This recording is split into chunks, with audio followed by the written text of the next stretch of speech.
大家好，行攝啊，今日嚟到西貢啊，嚟睇睇西貢嘅市況。咁喺開始之前，如果各位鍾意我嘅視頻嘅話，邀請各位訂閱我嘅頻道，俾 like。好，咁我哋依家就喺碼頭嗰邊開始行入去市中心。咁經過可以睇到酒樓都呢個時間係放工時間啦，5點半左右啦。咁出面打工嘅人仲未返到入嚟，所以你又大家睇到感受到西貢住嘅人嘅現況啊。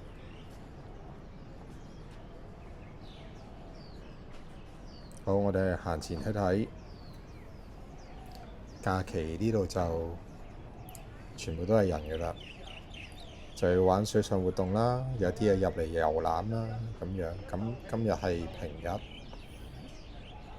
兼且係下午嘅時間啊，咁都係住西貢市入邊嘅人活動比較多啲。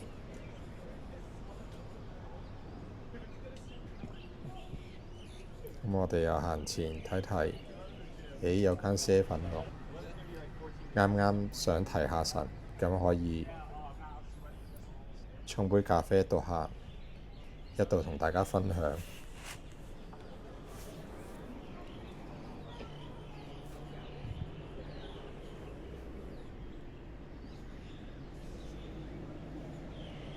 平日就靜少少，有啲吉鋪喎。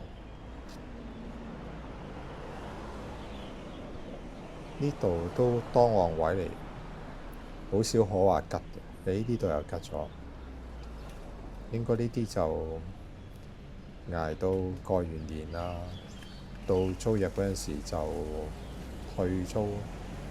咁呢度就新開嘅，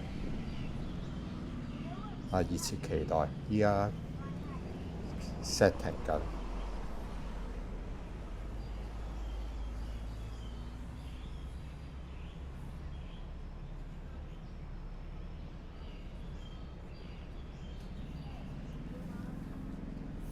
呢度有超級市場啦，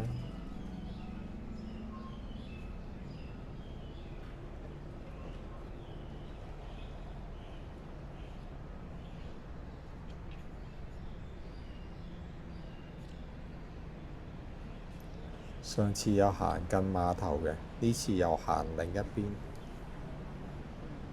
去入啲嘅地方睇睇。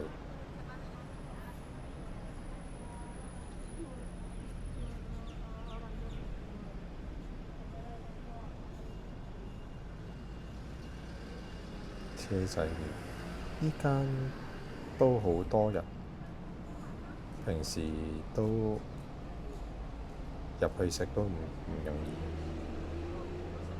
今日就好啲啦。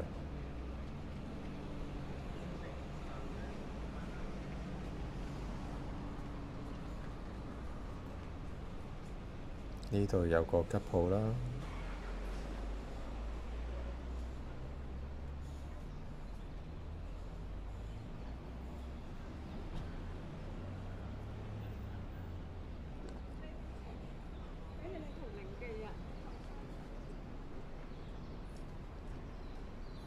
報返時先。依家就係3月4日星期二嘅下午5點半啊，5點半嘅時間啊，就係放學又放工嗰啲時間啦。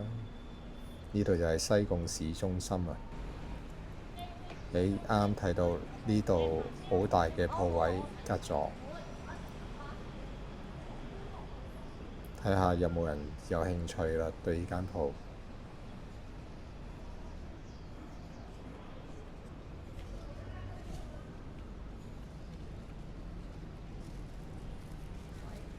呢邊平時就好少行過去，通常就會係近碼頭多咯。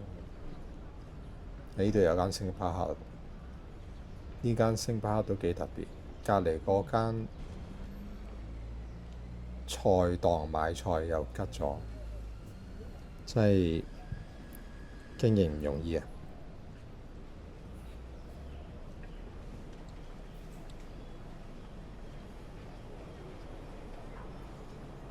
但係呢度都有好多小店精心經營嘅。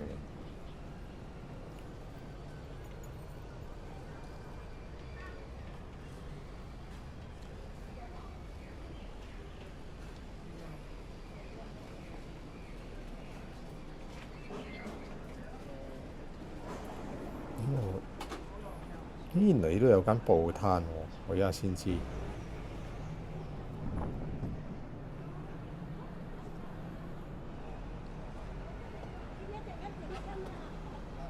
前面又有間匯豐嘅，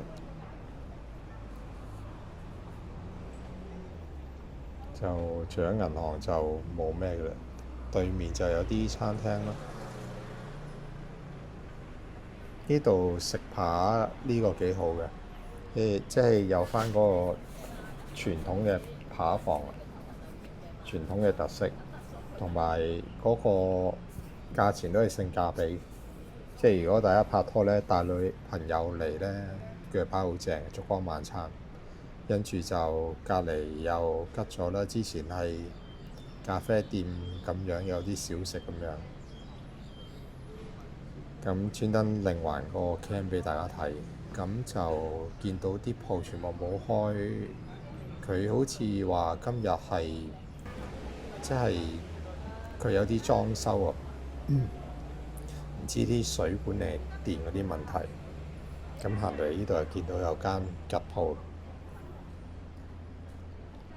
佢中間街尾又少啲人行，又難經營啲。喺呢度有間吉啦。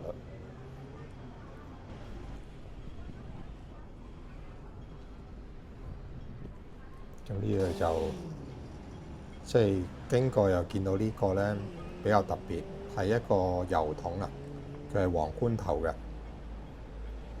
之前我見過一個黃棺頭呢，就係喺沙頭角嘅，咁隔離就熊貓啦，又係油箱嚟嘅，即係一個熊貓，一個就黃棺頭，係啦。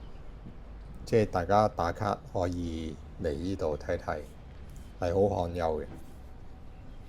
好，咁經過見到啲牆壁，西貢市都美化得幾好，好多啲壁畫。呢度又有架單車啦，咁就又擺啲佢哋餐廳特色嘅介紹，都幾特別。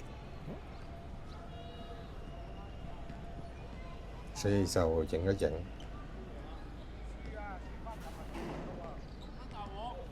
聯想起個美食車，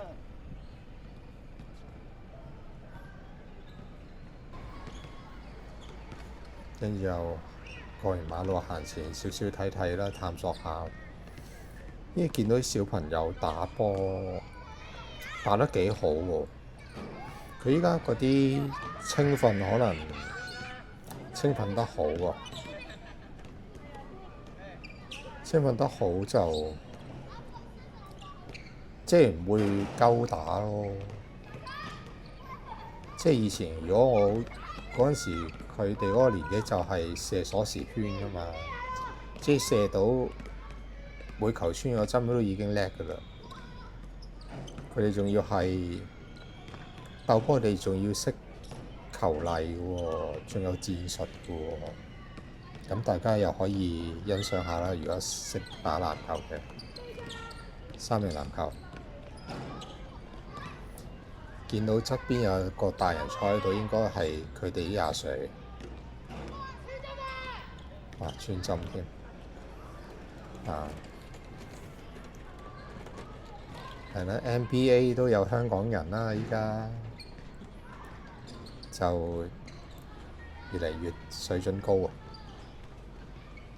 咁依家又睇到啦，有啲歐洲式嘅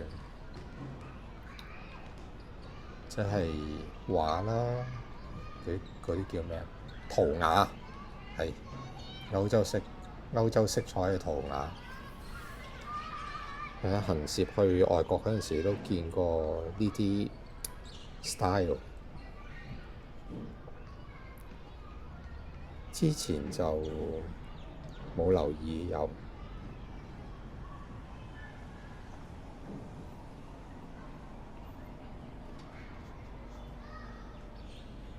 今日都幾好，即係又不其然見到有個皇冠頭嘅油塘，以為係得沙頭角有，點知西貢都有。跟住又睇到啲小朋友打波又咁靚，同埋又睇到啲塗鴉。睇呢度有間小學，好舊嘅小學。依家啲舊小學通常就又活化咗嚟做會場啦，即係有啲團體可以同政府申請啊，揾啲區議員去幫下手咁就得㗎啦。呢度有瑜伽，咁指俾大家睇下，呢間學校有活動室有瑜伽玩嘅。呢度就係合作伙伴計劃啦，即係例如你有啲好 idea 嘅，跟住租用個工作室嘅，咁呢啲團體都係樂意個合作嘅。咁有啲想創業嘅都可以過嚟試下，幾好啊！呢啲即係唔介意入嚟西貢啊，咁都幾理想。咁呢條橫街就我平時都會喺度食嘢嘅。如果入嚟呢度，依家日頭睇到原來佢係有2樓嘅。原來佢2樓有啲商鋪啊，有啲美容啊，或者水上活動啊嗰啲之類嘅。係咧，原來係商場嚟嘅。因為夜晚你黑咪蚊睇唔到啊嘛，睇唔到唔會話專登留意上一層，只係留意下層有啲乜嘢食啊咁樣。我係會食自家麵咯。如果呢邊嘅話，如果佢嘅換座，我就再其他嘅選擇。呢度就好多嗰啲水上用品咯，即係例如你突然間嚟到想落水嘅，可以喺度執下對拖鞋啊，執下條泳褲啊，跟住戴眼鏡又整個眼鏡繩保護住啊，咁又可以落水嘅，好方便，唔使話驚漏咗啲裝備咯。漏咗嘅又可以喺度買又得，好方便。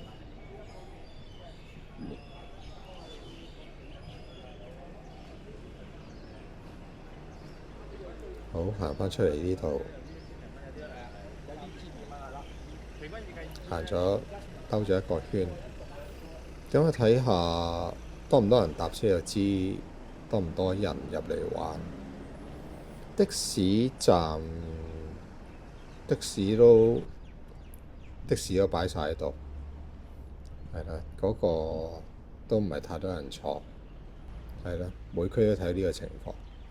影一影條街俾大家睇下先，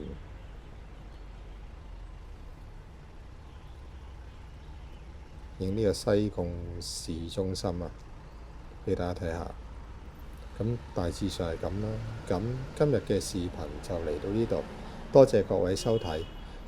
如果各位鍾意我嘅視頻嘅話，歡迎各位訂閱我嘅頻道、點讚、分享俾你朋友覺得好嘅話。我係行攝，下一個視頻再見，拜拜。